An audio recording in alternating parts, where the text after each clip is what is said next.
Biar pujian ini lahir dari hati kami kepadamu Tuhan.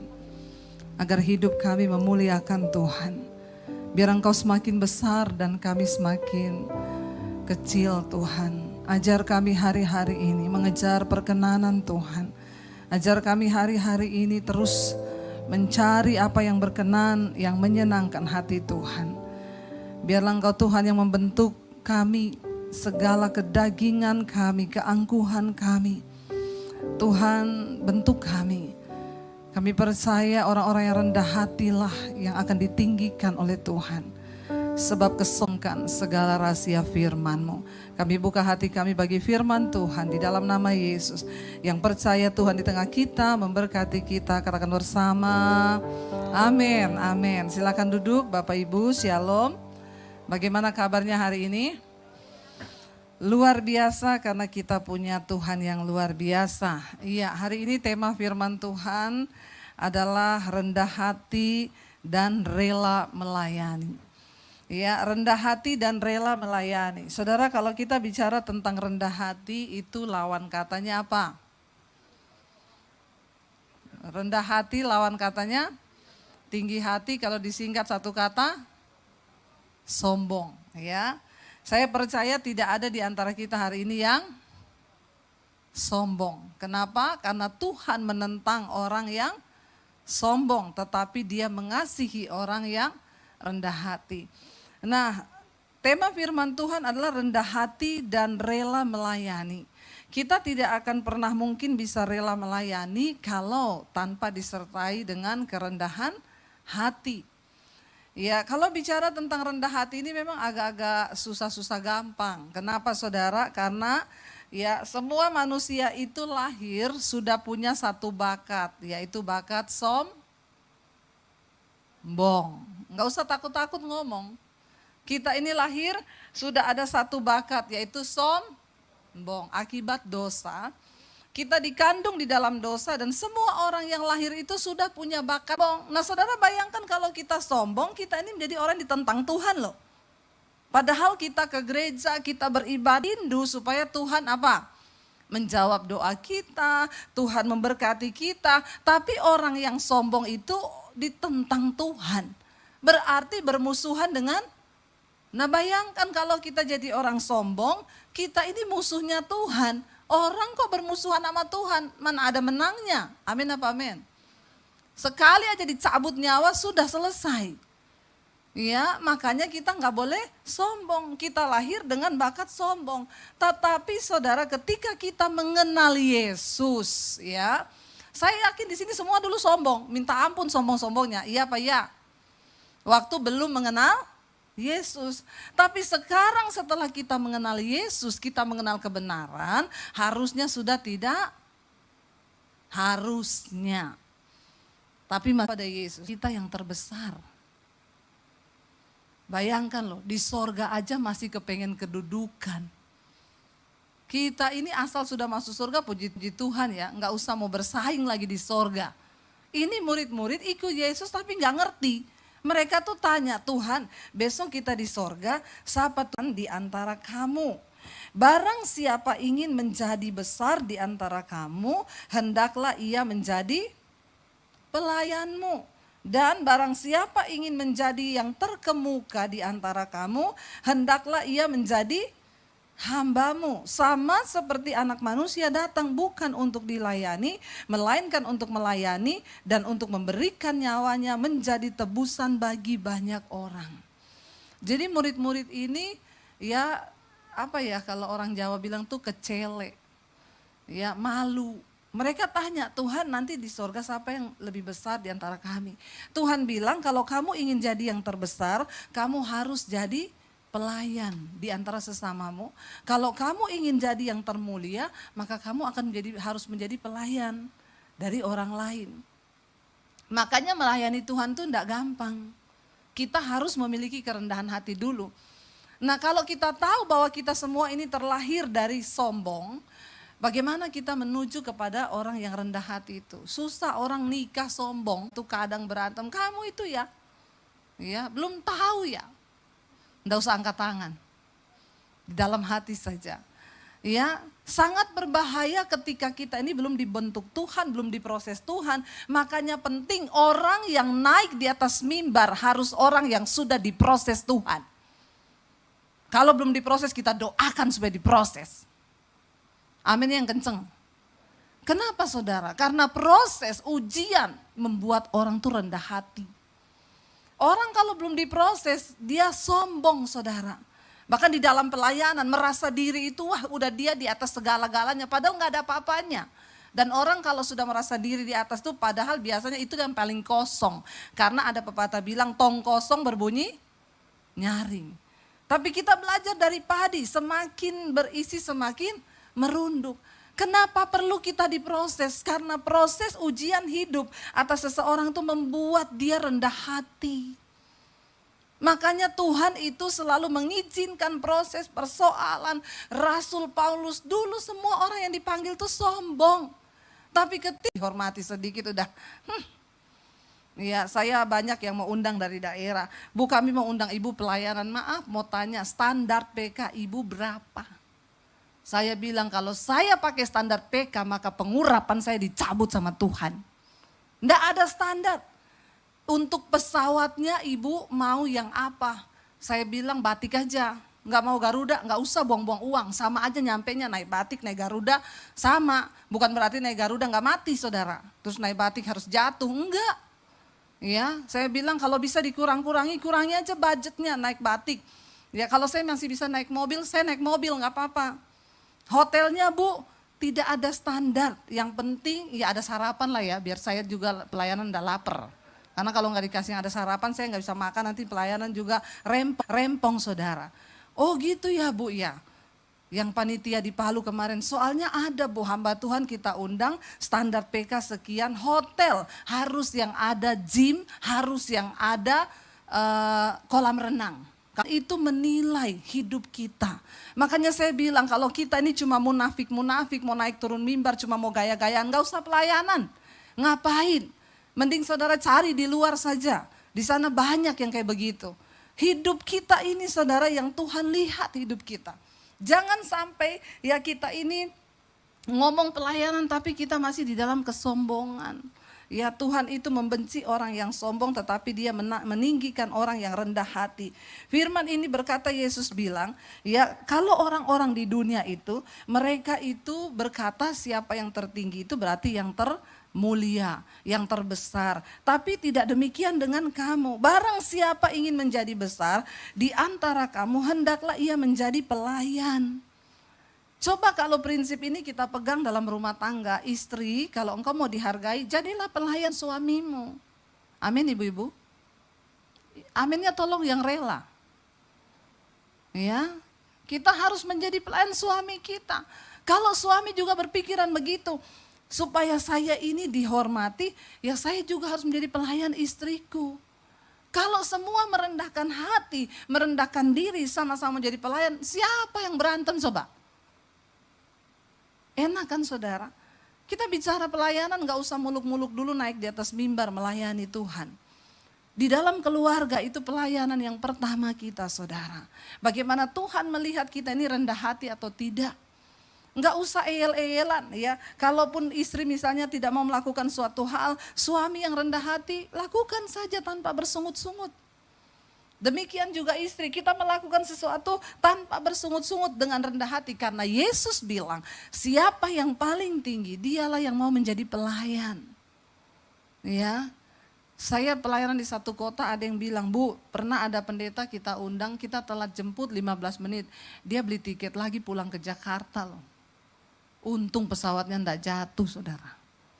Ya, kita harus memiliki kerendahan hati. Karena seorang hamba pelayan Tuhan itu hamba. Makanya kalau orang gak siap, bahaya saudara. Ya kita ditegur dikit marah, kita ditegur dikit ngambek. Mari kita berdoa supaya kita semua melayani Tuhan dimulai dari keluarga dulu. Kita menjadi orang-orang yang melayani Tuhan. Yang pertama dibentuk dulu kerendahan hati kita. Ya istri kalau ditegur suami, kita dengar suami juga ditegur istri. Ayo saling menasehati. Itu bentuk kerendahan hati. Yesus bilang, kenapa kita harus melayani? Karena Tuhan lebih dulu melayani kita. Mari hari-hari ini panggilan ini datang bagi setiap kita untuk melayani Tuhan. Saudara, arti hidup kita yang sesungguhnya ini bukan untuk kita nikmati saja. Banyak orang berpikir, ya nih hidup itu artinya apa ya? Kita menikmati, saya bisa beli barang-barang mahal yang saya pengen. Saya bisa ya tunjukkan kepada orang bahwa saya bisa pakai yang mahal, saya bisa pamer, bertobat. Kita berdoa supaya Tuhan itu memberikan kita kerendahan hati. Tuhan, apa arti hidupku hari ini? Kita dipanggil, diselamatkan supaya kita melayani Tuhan. Lalu mungkin saudara bertanya, melayani seperti apa Bu? Berarti saya harus masuk sekolah Alkitab nih, jadi pendeta. Enggak, ada begitu banyak hal yang bisa kita lakukan. Coba kita berbaca bersama, ya 1 Petrus pasal yang keempat, kita akan lihat saudara. Ya 1 Petrus pasal yang keempat, ini kita baca satu perikop aja karena cuma sedikit ya. 1 Petrus 4 ayat 7 sampai ayat yang ke-11 ini perikopnya, biar kita tahu ya lanjutannya apa di sana dikatakan. Kita lihat bersama 1 Petrus pasal 4 ayat 7 mulai, firman Tuhan berkata, kesudahan segala sesuatu sudah dekat. Karena itu kuasailah dirimu dan jadilah tenang. Supaya apa? Supaya kamu dapat berdoa. Tetapi yang terutama dikatakan di sana ialah apa? Kasihilah sungguh-sungguh seorang akan yang lain. Sebab kasih menutupi banyak sekali dosa. Lalu berikutnya dikatakan apa? Berilah tumpangan seorang lain sesuai dengan karunia yang telah diperoleh tiap-tiap orang sebagai pengurus yang baik dari kasih karunia Allah. Jika ada orang yang berbicara, baiklah apa? Ia berbicara firman Allah. Jika ada orang yang melayani, baiklah ia melakukannya dengan kekuatan yang dianugerahkan Allah. Supaya Allah dimuliakan dalam Kristus, ialah yang kuasa sampai selama-lamanya. Ayat ini berkata, mari kita layani seorang akan yang lain. Kita berawal dari mana? Dari rumah tangga. Kita belajar suami melayani istri, istri melayani suami. Ya, karena ada ayatnya, hai istri tunduklah kepada suamimu seperti yang kau tunduk kepada Tuhan. Hai suami, kasihilah istrimu seperti yang kau mengasihi dirimu sendiri. Jadi kita diajar oleh firman Tuhan, pertama kali pelayanan itu di dalam keluarga dulu. Ya, jangan kepengen pergi ke Bangkok pelayanan, ke ya mana lagi, Amerika pelayanan. Padahal di rumah sendiri tidak menunjukkan bagaimana dia hidup melayani. Kita belajar saudara, kerendahan hati itu dilihatkan dari cara bagaimana kita melayani. Anak-anak muda di sini, di rumah ya, walaupun juga engkau punya pembantu, enggak usah disuruh-suruh pembantu. Kalau engkau bisa lakukan dengan tanganmu sendiri, lakukan dengan tanganmu sendiri, lakukanlah itu. Kenapa? Karena setiap orang yang berbuat baik, kalau engkau berbuat baik bagi dirimu sendiri aja, itu sudah puji Tuhan, haleluya loh. Karena engkau akan menuainya. Nah bingung kan kalau kita bagi diri kita sendiri aja suruh-suruh orang.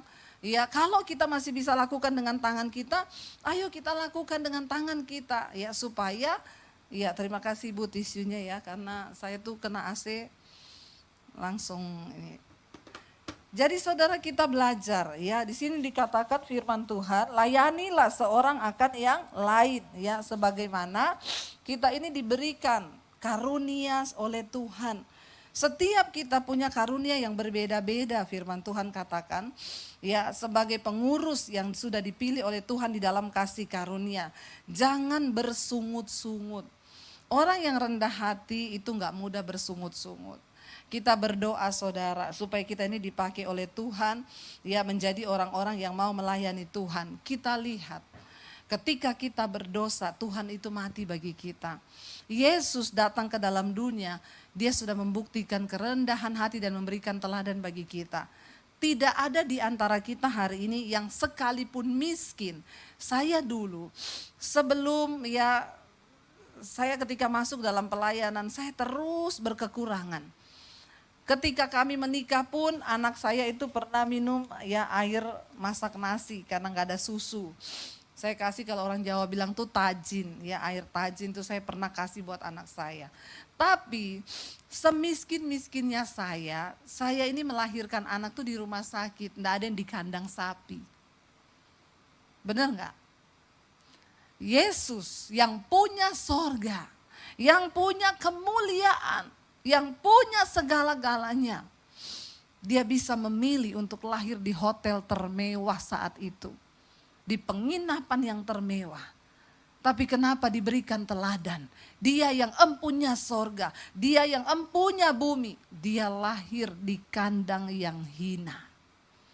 Harusnya ini semua menemplak kita, saudara. Ya, kita belajar kerendahan hati dari Tuhan. Kenapa Yesus melakukan itu? Untuk memberikan teladan kepada kita. Jadi orang itu tidak usah sombong. Kita belajar dari Tuhan kerendahan hati. Ya, kenapa? Karena Alkitab berkata, orang yang rendah hati itu akan ditinggikan. Amsal 18 ayat 12 berkata, Amsal 18 ayat 12 berkata demikian. Tinggi hati mendahului kehancuran, tetapi kerendahan hati mendahului kehormatan. Siapa yang mau dihormati? Kita semua pasti mau. Namanya manusia itu pasti mau dihormati. Tetapi saudara, ya ingat, tinggi hati mendahului kehancuran, tapi kerendahan hati itu mendahului kehormatan. Kalau kita mau dihormati, maka kita harus belajar hidup dengan rendah hati. Orang tua kita belajar juga hari-hari ini untuk membesarkan anak-anak jangan di dalam kesombongan. Ya, apalagi ya hari-hari ini, di mana dunia memandang penghargaan seseorang itu dari barang yang dia pakai. Tuhan tidak melihat itu semua. Kita ajarkan kepada anak-anak kita untuk mereka itu belajar hidup dengan rendah hati. Sebab Tuhan menentang orang yang sombong. Saya ingat anak saya itu waktu mau masuk SMP, saya bilang kamu cari SMP negeri. Ya, untuk kamu bisa sekolah di negeri. Lalu dia bilang, kenapa Mam? Enggak apa-apa, kamu masuk ke negeri. Ya, karena saya bilang, ya bukan soal sekolah yang mahal yang membuat anak kita rendah hati. Malah beberapa saudara yang sekolah di sekolah-sekolah tinggi, sekolah-sekolah internasional, mereka bersaing. Sampai ada satu ibu cerita ke saya, ada satu murid di sekolah, ya sekolah orang-orang kaya. Ya dia punya uang sekolah, uang siswa dia bawa 6 juta hilang di tas. Hilang sama tas-tasnya.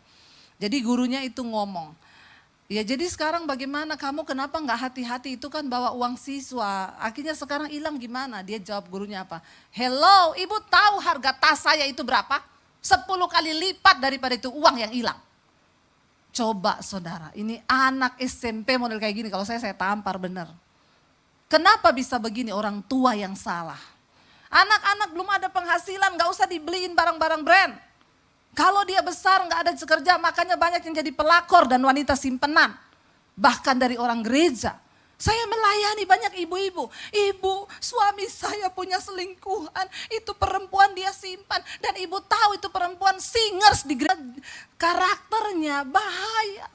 Dari kecil saudara sudah biasakan dengan hal dari kecil karena mereka sudah terbiasa dengan fasilitas mewah yang dicukupi oleh orang tuanya. Saya hari ini bisa membelikan anak saya barang-barang mewah, tapi saya tidak melakukan itu. Kenapa? Saya bilang kamu belum kerja, kamu gak ada duit. Kamu pakai apa yang bisa kamu beli. Gak apa-apa beli barang yang murah, karena harga diri kita bukan ditentukan dari apa yang kita pakai. Tapi waktu engkau ada Kristus, karaktermu dibentuk di dalam Tuhan, itu cukup.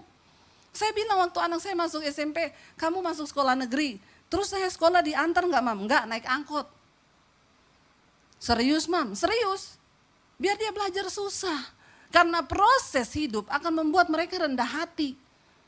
Lalu dia bilang lah terus aku naik angkot, aku pusing loh. Kalau naik angkot terus pusing loh Mam, gak apa-apa belajar. Iya kamu belajar, kan keluar sedikit naik gojek dulu sampai di depan naik angkot sampai di sekolah, pulang juga begitu. Dia pulang hari pertama pusing kan, ini mau muntah, baru hari pertama jalani aja dulu. Saya bisa antar gak? Bisa. Saya kasihan gak sama anak saya? Kasihan. Tapi dia harus melewati itu. Supaya dia tidak jadi anak-anak gampang. Karena sekarang banyak orang tua yang menjadikan generasinya menjadi anak-anak gampang. Sudah tidak dididik firman, Semuanya dibolehin, dikasih semua. Mau jadi apa generasi Kristen, saudara. Akhirnya dia sekolah, saudara. 1-2 hari, 1 minggu masih bersungut-sungut pulang. Panas. Saya bilang gak apa-apa. 1 bulan sudah gak ada sungut-sungut. Karena sesuatu yang diulangi selama 21 hari itu menjadi kebiasaan kan. Biar dia lewati, akhirnya dia lewati, saudara. Ya, cuma 1 kali kita ke gereja naik mobil pribadi, dia duduk miring. Saya tanya kenapa, kalau duduk lurus pusing. Dulu dia bilang naik angkot duduk miring pusing. Tapi sekarang dia duduk di mobil pribadi duduk miring. Karena kalau duduk lurus pusing berarti sudah terbiasa susah. Ya enggak apa-apa. Jangan engkau terlalu mengasihani anakmu sampai engkau lupa membentuk karakternya, saudara. Kenapa? Tuhan bilang dia mengasihi orang yang rendah hati. Tetapi dia menentang orang-orang yang congkak dan sombong. Bayangkan kalau anak kita sudah ditentang Tuhan dari masih kecil. Karena dia dibesarkan dengan kesombongan. Saudara, kita berdoa. Minta kepada Tuhan. Makanya tidak sedikit ya anak-anak Kristen yang rusak karakternya. Kenapa? Akibat didikan orang tua yang salah. Ya, saya bertamu ke satu rumah wakil gembala. Anaknya sekolah di international school. Ya, pulang sekolah dia teriak sama susternya. Suster, bawa tas saya tuh di mobil. Jadi saya ini spontan kan.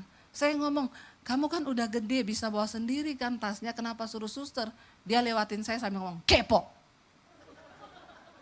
Anak wakil gembala. Maaf saudara, saya bertamu ke rumah Pak Haji. Anaknya pulang dari sekolah, masuk rumah, Assalamualaikum. Pak Hajinya jawab, Waalaikumsalam warahmatullahi wabarakatuh. Dia lewatin saya sama suami, salaman, dicium tangannya. Sorry. Kita melihat didikan yang seperti apa. Ayo kita bertobat. Ajari anak-anakmu, jangan akhirnya anak dengan orang tua udah sama. Saling pamer, saling membanggakan sesuatu yang maaf saudara. Ya kadang-kadang kita melihat orang Kristen ini benar-benar ya keluar dari jalur firman Tuhan. Enggak apa-apa, masih ada waktu untuk bertobat. Bagaimana kita bisa melayani Tuhan? Ya dengan sungguh-sungguh, hanya ketika kita ini mau dibentuk oleh Tuhan. Waktu kita sudah dibentuk, saya tuh bersyukur. Saya pertama kali datang di Jakarta saudara, tidak langsung dipakai jadi pendeta. Dari Solo saya ini sudah hamba Tuhan, saya khotbah kemana-mana setiap hari Minggu. Ketika datang di Jakarta, saya berharap langsung bisa keterima lah jadi hamba Tuhan, jadi pengkhotbah. Ternyata semua pintu tertutup. Orang-orang yang kami andalkan, orang-orang yang bisa buka pintu, semua tutup pintu pelayanan. Gak ada yang terbuka. Sampai akhirnya satu saat saya datang ke satu gereja dengan suami, dibuka di situ audisi, pendaftaran untuk singers dan pemusik. Saya bilang sama suami, kerinduan saya hanya melayani Tuhan. Ayo kita ikut audisi itu. Suami saya bilang, kalau saya bisa pemusik lah, kamu pengkhotbah, enggak ada dibuka audisi pengkhotbah. Saya bilang, saya mau jadi singers aja, lumayan lah suara saya enggak false. Tapi masih lumayan. Dia bilang, ya udah enggak apa-apa kamu jadi singers. Enggak apa-apa, saya cuma mau melayani Tuhan. Saya enggak bisa nganggur karena dari awal tuh saya melayani Tuhan. Akhirnya kita ikut audisi, ditanya, suaminya audisi piano ya? Iya. Ini istrinya? Iya. Mau apa? Singers. Ya udah coba suaminya main, istrinya nyanyi. Aduh, sudah dipersiapkan dari rumah saudara. Saya sudah beri yang terbaik ini benar-benar. Saya nyanyi waktu itu suami saya main. Ya saya nyanyi. Kalau ku hidup bagimu. Udah niru Sari persis loh. Hatiku tetap menyembahmu. Sampai cengkoannya saya ikut. Dunia tak bisa menjauhkanku dari kasihmu. Persis kan? Persis banget loh. Saya merasa sih persis. Gak tahu kalau orang yang menilai ya. Soalnya kok itu cengkoannya udah dari kasihmu. Ya. Sana Sari Simorangkir, saya si cangkir lah. Saudara tahu hasilnya? Enggak lulus. Mungkin saking terlalu bagus kita berdua ini. Jadi enggak lulus. Saya pulang waktu itu kecewa loh. Tuhan, saya ini sudah menurunkan diri dari pengkhotbah jadi singers. Lah kok enggak diterima? Saya tuh salah apa Tuhan? Tuhan tuh jawab saya dengan satu ayat. Di dalam rumah yang besar terdapat banyak perabot. Ya, dan perabot-perabot itu sudah ada tujuannya Tuhan. Barang siapa yang menyucikan dirinya dari hal-hal yang jahat, dia akan dipandang layak, disediakan untuk tujuan yang mulia. Lalu saya cuma mengimani saja, ya udahlah Tuhan, ya saya percayalah satu saat saya pasti akan diterima. Tiba-tiba cabang dari gereja itu, suami saya kenal salah satu pemain musiknya.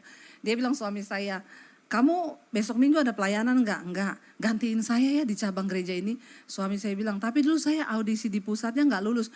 Oh enggak apa-apa, kan cuma cadangan. Enggak usah audisi, cuma cadangan. Dia ada pelayanan lain kali. Ya udah akhirnya suami saya gantiin. Waktu digantiin di sana saya juga datang saudara. Saya duduk sebagai jemaat. Lalu ya koordinatornya bilang, Pak Bapak main piano saya merinding loh. Enggak tahu maksudnya merinding itu apa. Karena orang lihat setan juga merinding ya. Dia bilang itu beda loh Pak. Jadi kalau Bapak belum ada pelayanan, Bapak bisa pelayanan di sini aja tiap minggu ya. Akhirnya kami setiap minggu di situ. Ya, lalu saya ditanya, ibu punya talenta apa? Saya bilang talenta saya sih banyak ya, tapi kayaknya nggak tahu nih Tuhan mau apa di sini. Ibu bisa nyanyi? Saya bilang ya pas-pasan sih, ndak fals. Bagus juga enggak, karena audisi pernah enggak lulus. Ya udah coba aja. Tapi kita ditempatkan di situ pelayanan di doa pagi. Jadi enggak make up, enggak dandan. Kalau sekarang kan enak ya, mereka bisa punya seragam ya. Kita army semua gitu ya. Kalau ada gereja-gereja tertentu itu harus pakai high heel 14 cm. Ya, di sini untung tidak ya. Takutnya aja kalau jatuh gitu ya. Nanti janjian stockingnya warna apa, stocking hitam atau putih. Atau yang dol-dol itu bloces-bloces. Atau stocking loreng. Ada saudara yang begitu soalnya ya, sudah kebangetan sih.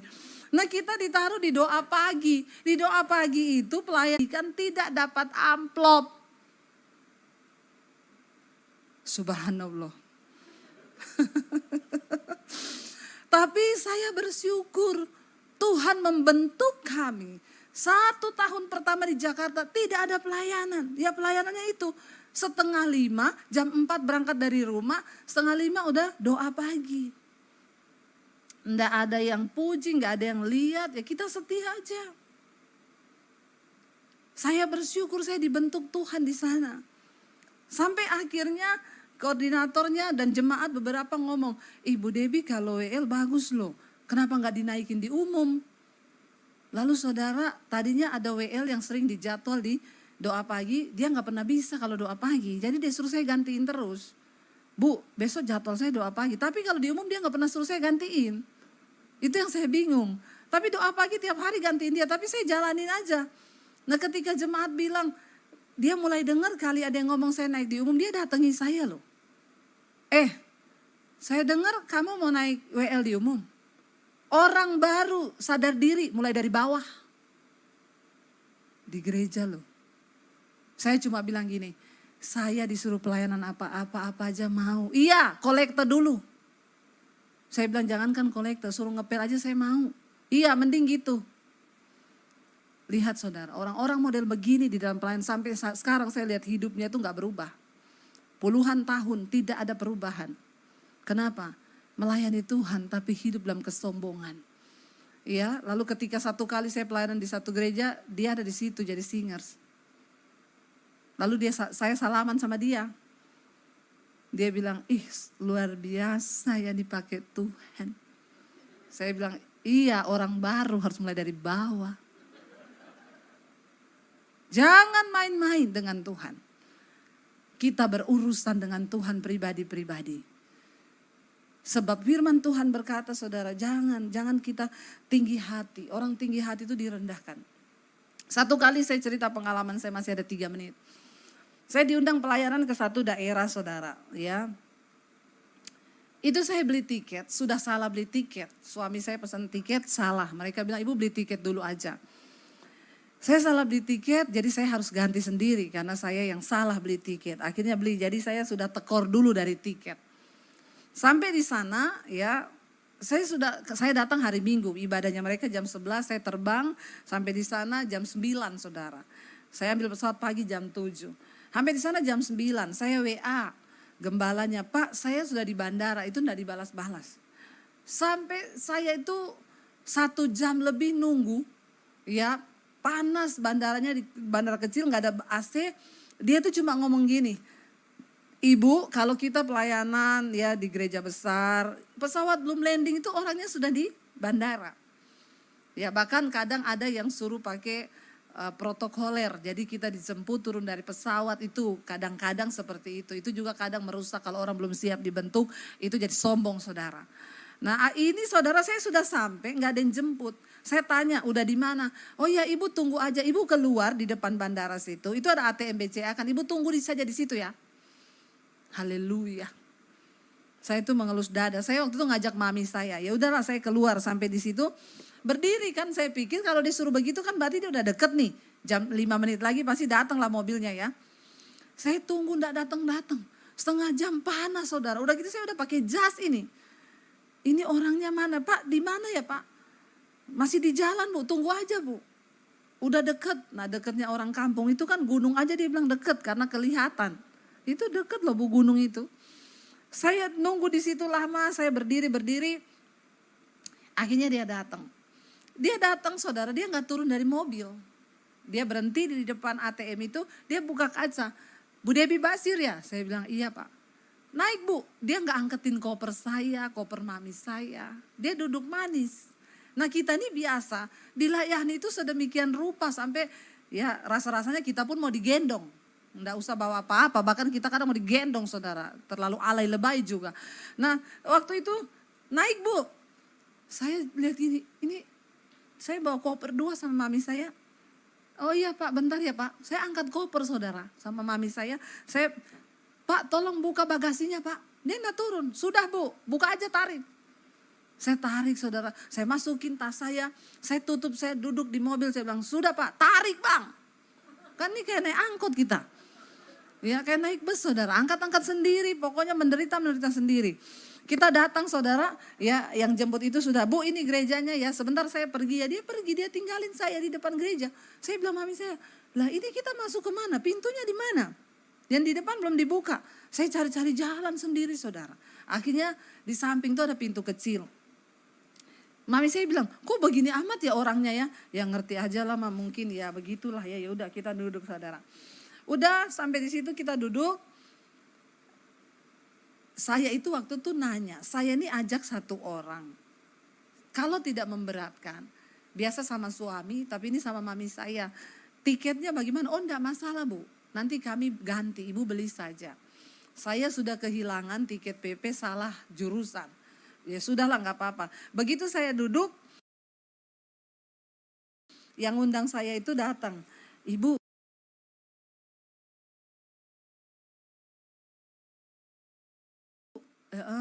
maaf Bu, dari gereja ternyata saya diomongin cuma 1 tiket yang bisa kita ganti. Tiket 1 enggak. Dalam hati saya ini orang ngomong kayak setelah khotbah. Ini dia ngomong sebelum khotbah. Saya ini kan menjaga hati saudara ya. Orang mau khotbah itu harus tenang, pikirannya tenang, hidup dalam kekudusan, hatinya kudus, pikiran kudus. Ini dia datang ngomong begitu. Yang tadinya saya mau khotbah berkat kan bisa jadi kutuk.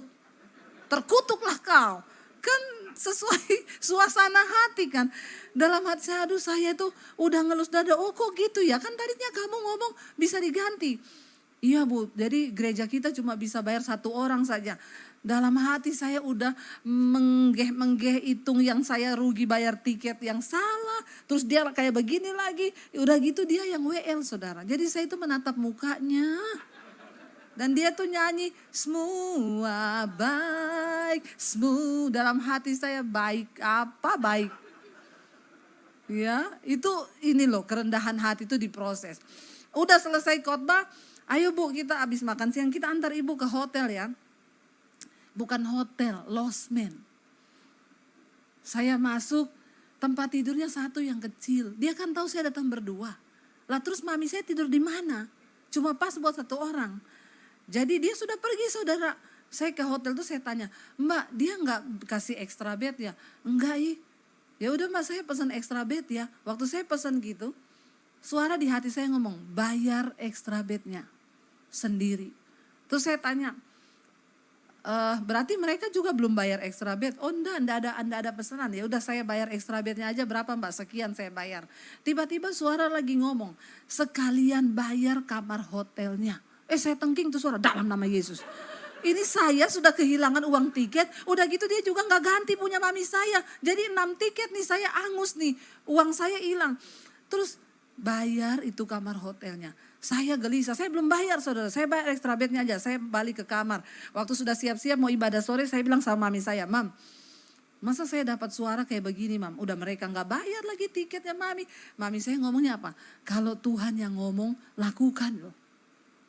Waduh, ini peneguhan kan. Saya mampirlah ke resepsionis, Mbak saya bayar 2 malam berapa sekian, saya bayar, udah jangan ditagih ya. Oke, saya datang saudara. Lagi siap-siap di hotel udah, ayo Mam kita ibadah yang sore Mam. Mau jalan, ada suara di hati ngomong gini, nanti kalau kamu dikasih PK, balikin itu PK-nya. Saya tengking langsung dalam nama Yesus. Bahasa roh, ini pasti kedagingan saya ngomong, ini bukan dari Tuhan ini. Saya udah rugi banyak ini Tuhan, jangan bercanda. Saya gak mau dengar itu suara. Dan saya udah gak mau ngomong ke mami saya, karena dia mau bilang lagi, kalau Tuhan yang suruh. Saudara ketawa, saya nyesek. Akhirnya saya pelayanan, itu mengganggu di hati sepanjang khotbah. Habis ini balikin persembahannya. Tapi Tuhan tidak berbicara di sini loh Pak.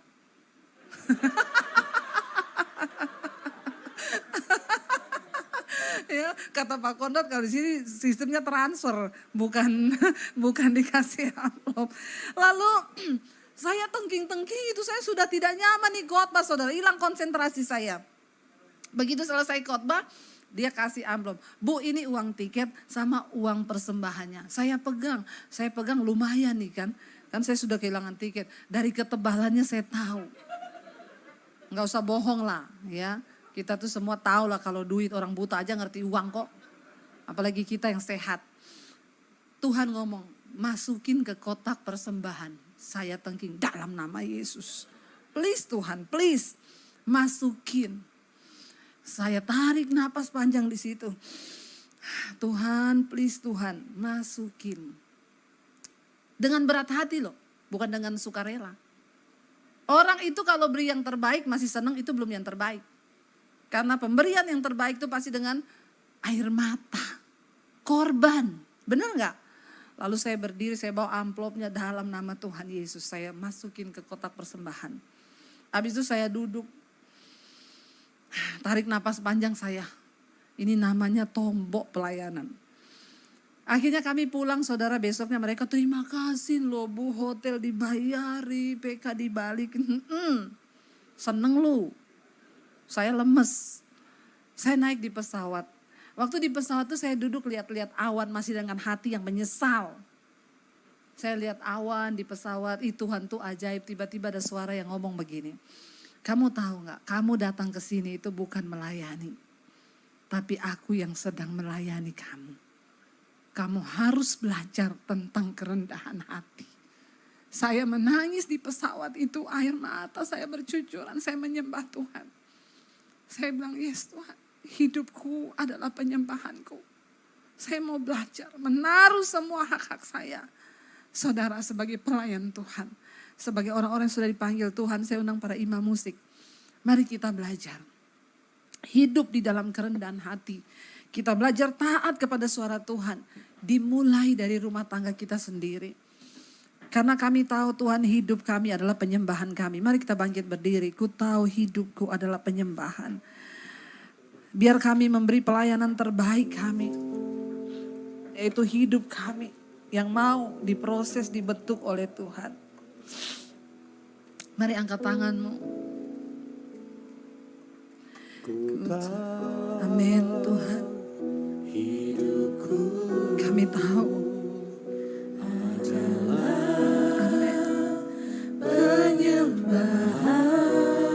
Kau ciptakanku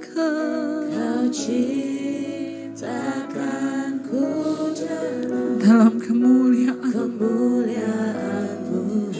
Kami tahu Tuhan. Ku tahu hidupku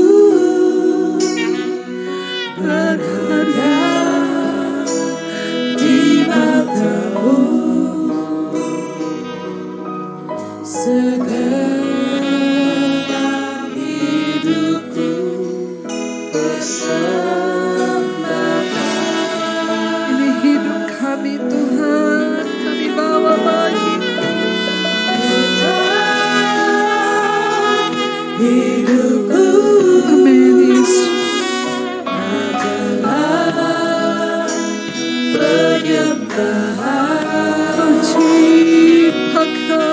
Kau ciptakan pujana kemuliaan-Mu.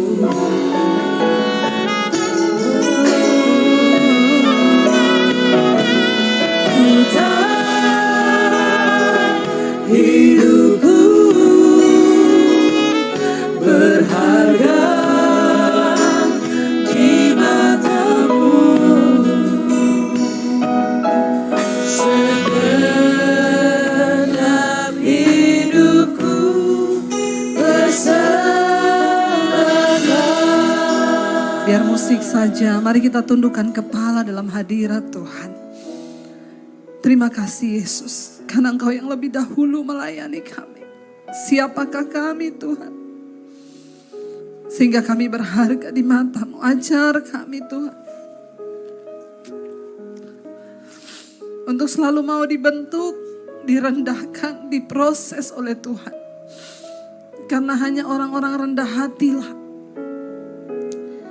yang akan mendapat kehormatan bahkan dari Tuhan. Itu kata firman-Mu.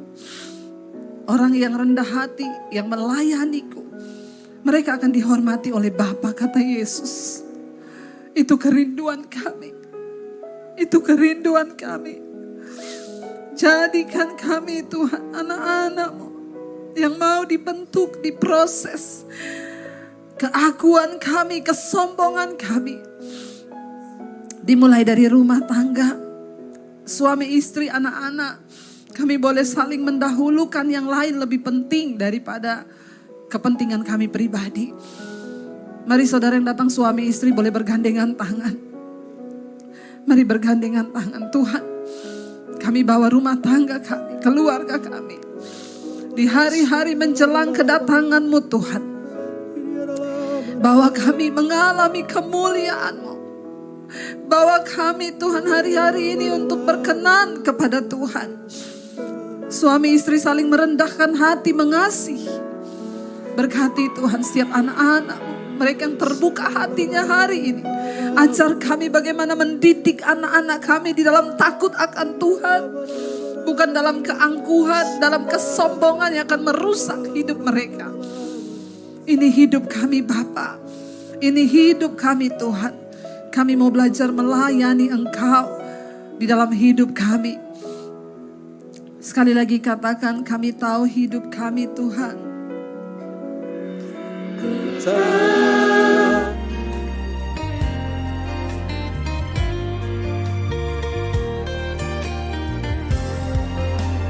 Kau yang pegang tanganku,